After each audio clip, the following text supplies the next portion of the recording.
This is the Ielts listening test. You will hear a number of different recordings, and you will have to answer questions on what you hear. There will be time for you to read the instructions and questions, and you will have a chance to check your work. All the recordings will be played once only. The test is in 4 parts.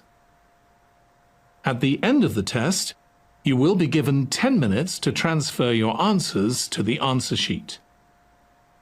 Now turn to Part 1. Instructions. You will hear a number of different recordings, and you will have to answer questions on what you hear. There will be time for you to read the instructions and questions, and you will have a chance to check your work. All the recordings will be played once only. The test is in 4 sections. Write all of your answers in the listening question booklet. At the end of the real test, you will be given 10 minutes to transfer your answers to an answer sheet.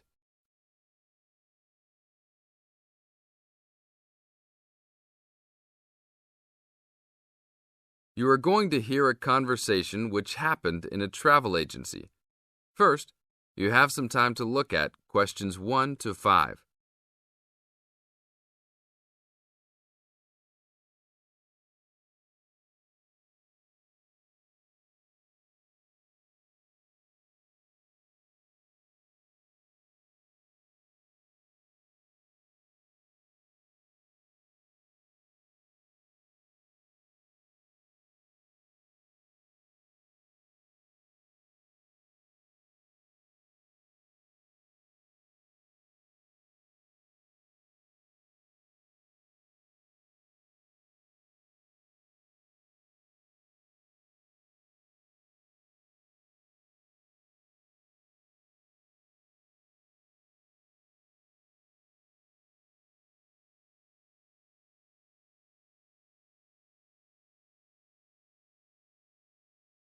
Now we will play the recording. Listen to the tape and answer questions 1 to 5. Hi, I would like to make a reservation for a round-trip plane ticket from London to New York. Welcome to the Student Travel Agency. London to New York. Let me see if we have any student specials for that flight. Yes, we do in fact. What days would you like to fly?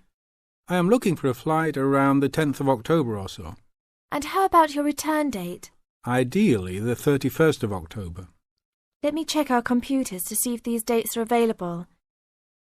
Are you looking for economy class or first class? Economy class will be just fine. We have an open flight on the 10th, but for your returning flight, the 31st of October is already fully booked. If you want to upgrade to first class, there are openings for the 31st. Just a few seats left, though. How much do I have to add for first class? First class will be around 20 to 25% more. Well, that is not worth it. I would rather just fly on another day. Do I have any other options? There are open seats back to London on the 1st of November. There are openings for first class that day too. No, I won't be able to do that because I have to work. Is there anything before the 31st? Maybe the 30th or 29th? Let me check. You can fly on the 29th, but not the 30th. The 29th is a little bit early. Is there any way I can be on a waiting list of some sort? Of course, but you should still confirm a return date just to be safe. OK. How about if I book a return date on the 29th and add my name to the waiting list for the 31st? Can I do that? Sure, I can do that for you. Do you also want to add your name on the waiting list for the 30th also? I would recommend this in the scenario that you do not get the flight for the 31st. That is a good idea. How much will the round trip cost? I will calculate your price for you. Your total will be £565, not including tax. Now look at questions 6 to 10.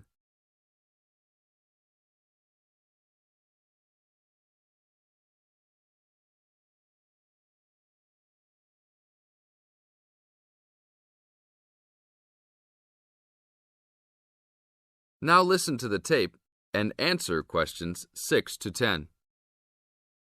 That's not too bad. Is there any discount for students? That is already including the discount. Without the discount, the price is easily over £600. OK, that sounds good then. Please put me down for those dates. I will need your information. Name and student identification number, please. Kenneth Conley, student ID 92123020. Your phone number, please. 87052109. Please tell me your mailing address. 354 Westchester Drive, London. Thank you very much, sir. How will you like to pay for the ticket? I think I will pay in cash. Well, you don't need to pay right now, just when you come to pick up the tickets. You will need to pick up the tickets at least 2 weeks before departure. That is no problem. One quick question. What happens if for some reason I need to cancel my trip? The student discount tickets are unfortunately non-refundable. However, if your cancellation is before 24 hours of takeoff time, then you can reschedule your flight for another day. If the cancellation is within 24 hours, then you forfeit your ticket. I understand. Well, thank you very much. I will see you next week. See you then. That is the end of part 1. You now have 30 seconds to check your answers.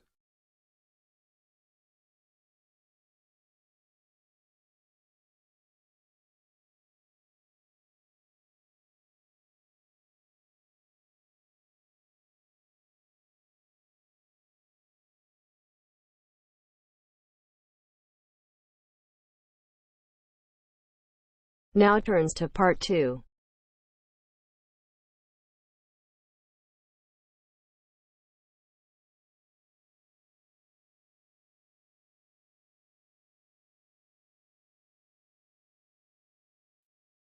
You are going to hear a lecture about the Miners Hotel. First, you have some time to look at questions 11 to 14.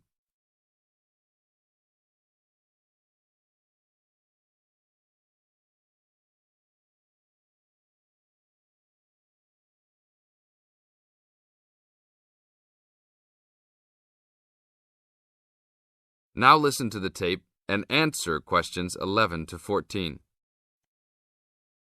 Good evening and welcome to the Miner Hotel. We are pleased to have you as our guest. I will give you a brief information session to tell you everything you need to know to make this a pleasant stay. The Miner Hotel was built in the 1850s, during the Gold Rush period, also nicknaming our state the Golden State. People from all over the country and even from other countries came to seek their fortune here in these hills, creating cities overnight. In this city, many Gold Rush hotels soon opened up. This particular hotel was built in 1851, but was destroyed during an earthquake. It was rebuilt in 1995 to recreate the feel of the Gold Rush, complete with articles and actual photographs from during the 1850s. Our hotel is divided into 2 buildings, one called the Gold Tower and the other is named the Fortune Tower. You will be staying in the Fortune Tower on the 25th floor, complete with great views of the city. Your room is the best room in the hotel, complete with private living room and hot tub. Here is your room card. On the card it will say FT, meaning Fortune Tower. On the bottom of the card it will say 2515. The 25 stands for the 25th floor, and the 15 stands for the 15th room on that particular floor. Now look at questions 15 to 20.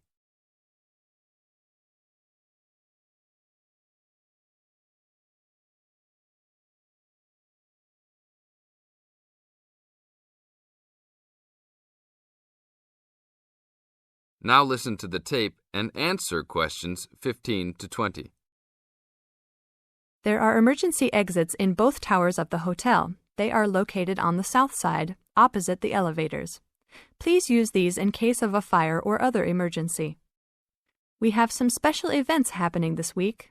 Our Miners Diner is offering a special Miners Buffet dinner this Friday and Saturday for only $20 per person. This special includes all food, not including drinks and alcohol, and shows for the night. The buffet will be available from 5 to midnight. Because of the historical significance of our hotel, there are some special rules. The first rule is that there is no smoking allowed anywhere in the building, not even in your own room. This is not only to ensure the safety and health of our guests, but also the furniture and pictures can be easily damaged by smoke and other harsh treatment. Please remember that there are items of furniture over 100 years old here, so respect the rules by not smoking. Secondly, please do not take pictures using a flash of any of the drawings and paintings in the rooms or hallways, as they are old and fragile. We are doing our best to preserve a national treasure, so please help us in doing so. Lastly, you will only have one set of towels and bed sheets per 3 days. This is to conserve the water supply, as there are frequent droughts this high up in the hills. If there are any further questions, the staff of the hotel will be available to answer your questions. In the event that no one is able to answer your questions, I will also be available from 8 a.m. to 5 p.m. each day in the concierge. I hope you enjoy your stay here with us. Thank you very much. That is the end of part 2. You now have 30 seconds to check your answers.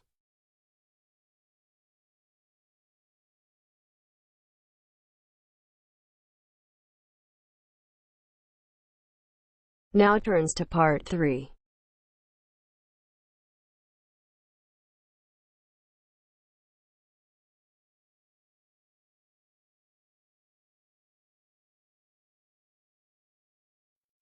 You will hear 2 engineering students, a woman in her 6th year called Linda and a man in his 5th year called Matthew, discussing the benefits of student work placements.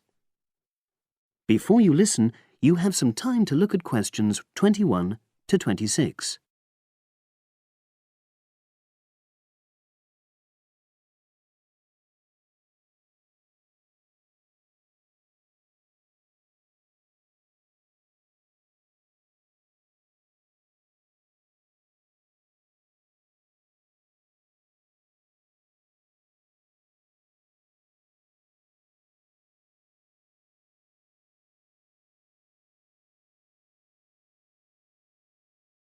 Now listen and answer questions 21 to 26. Hi, Linda. Can you spare a few minutes? Hello, Matthew. No problem. I just wanted to talk to you about temporary work placements. I've never really thought there was a good reason for doing one. I've got some savings, so I don't really need the money at the moment. But I've had an email from the university about a vacancy that looks quite interesting. You did a placement last year, didn't you? I did, yes. In my case, I wanted to find out if I was making the right career choice before I began applying for permanent jobs.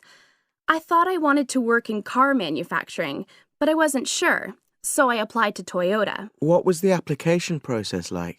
Lengthy. There were a lot of different parts to it. The dullest one was a psychometric test.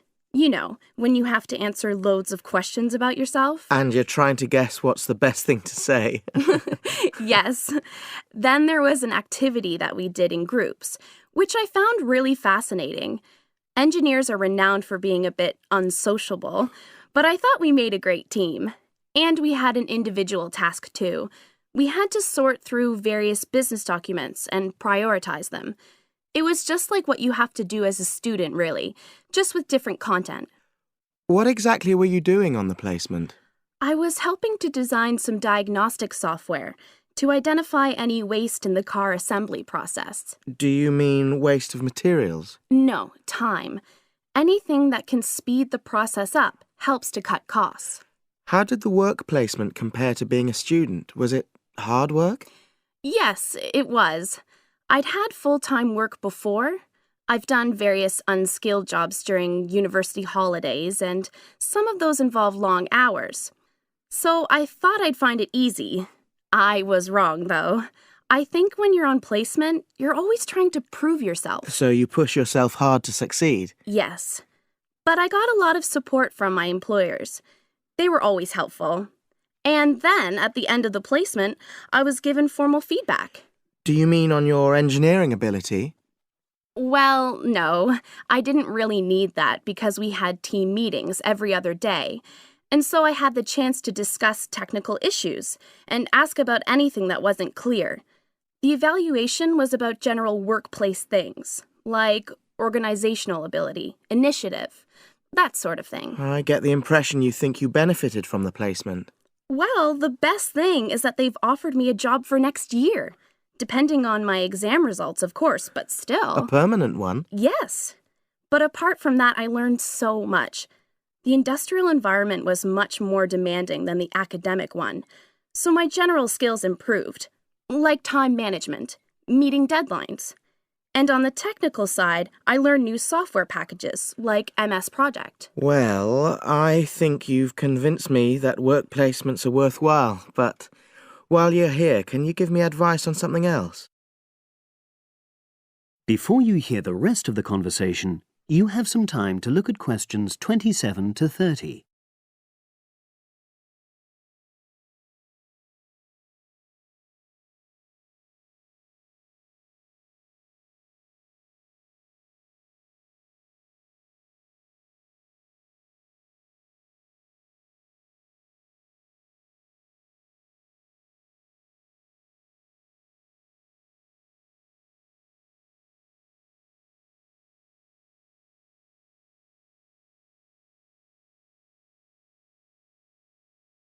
Now listen and answer questions 27 to 30.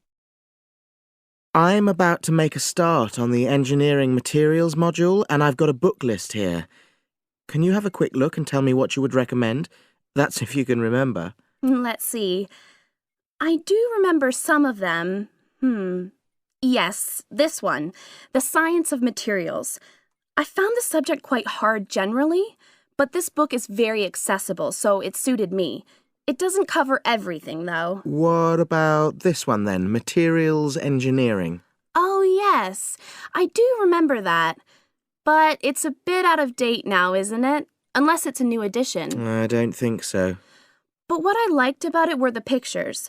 They really helped to understand the descriptions. It's useful just from that point of view.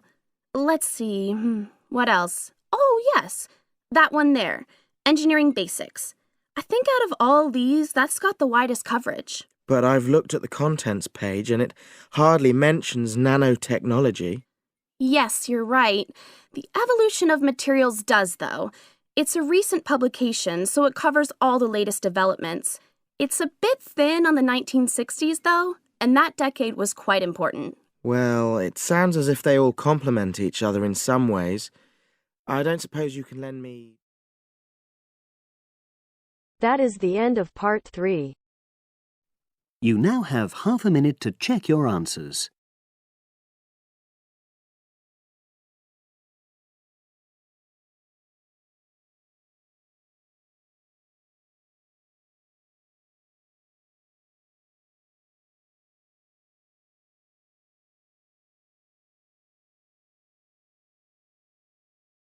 Now turns to part 4.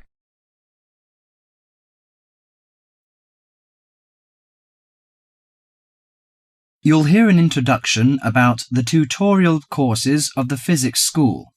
First, you have some time to look at questions 31 to 40.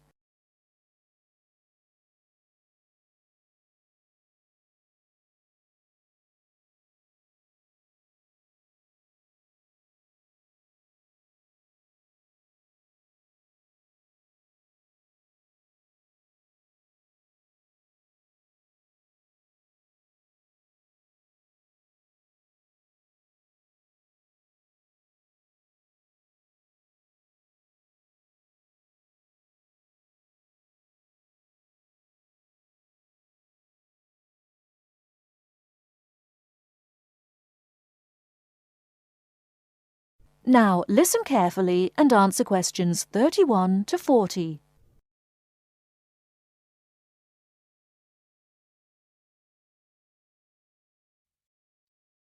Welcome to Orientation Week. This is the Physics School session, and we'll welcome Professor Smith, the head of the school, to introduce you to the tutorial system. Welcome, Professor Smith.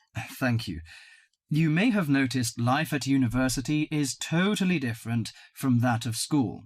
For you, tutorials are an important part of the teaching program. Tutors are the primary contact between undergraduate students and the school. A tutor is the student's personal tutor as well as their academic tutor. Tutorials for physics undergraduates consist of 6 students who meet each week with their tutor for at least 50 minutes. For radiographer students, tutorials will normally consist of a group of about 10 students who will meet fortnightly with their tutor for a period of at least 50 minutes. In the first semester, the tutorials are during weeks 1 to 11. For semester 2, they are during weeks 14 to 24. Everybody involved is expected to be present and on time, and the tutor will also be available in week 12 and 25 to discuss problems that arise during revision, but attendance by students is optional. Now I'm going to introduce to you the stages and activities of the tutorials. The induction period is from week 1 to 3. I know that a significant minority of you experience culture shock during your first few months at university, and the important function of this stage is to identify students who are having difficulty integrating into the academic program. In particular, tutors should check your attendance of lectures, tutorials, laboratory sessions, and this sort of things. Tutors also help you tackle work in a systematic and effective manner. Stage 2 begins from the 4th week. Some tutorials of this period are to be devoted to discussion or going over the students' lecture notes, but approximately 50% of tutorial time is to be devoted to coursework. You should finish the weekly homework assignments of 2 hours duration with at least 50% involving written work. At least 8 homework assignments during the year should involve answering problems set on coursework. The written work collected by the tutor should be marked within a week of handing in, and generally the assignments should be graded. The 3rd stage starts from week 8 till the 10th. During this period, math and 4 core physics programs are included. The majority of tutorial time should be devoted to work which supports the lecture programs and laboratory work. At least 60% of homework assignments should involve written work. The assignment may involve writing an account of or notes on a specified range of topics. The written work should also be marked and graded. Short oral presentations by students should be included. They are possibly on general physics topics or essays. The last week's personal development planning is a structured and supported process. The primary objective for PDP is to help you to become more independent and confident, self-directed learners and encourage a positive attitude to learning throughout life. It is undertaken by yourselves to reflect upon their own learning, performance and achievement, and to plan for their personal, educational and career development. Finally, if without evidence of good reason you miss more than 2 sessions during a semester, or if the tutor is not satisfied with your progress, the matter must be immediately referred to the program director, who will normally issue formal warning, verbal and written. This will inform you that your place at university is under threat of withdrawal if no improvement is made. That is the end of part 4.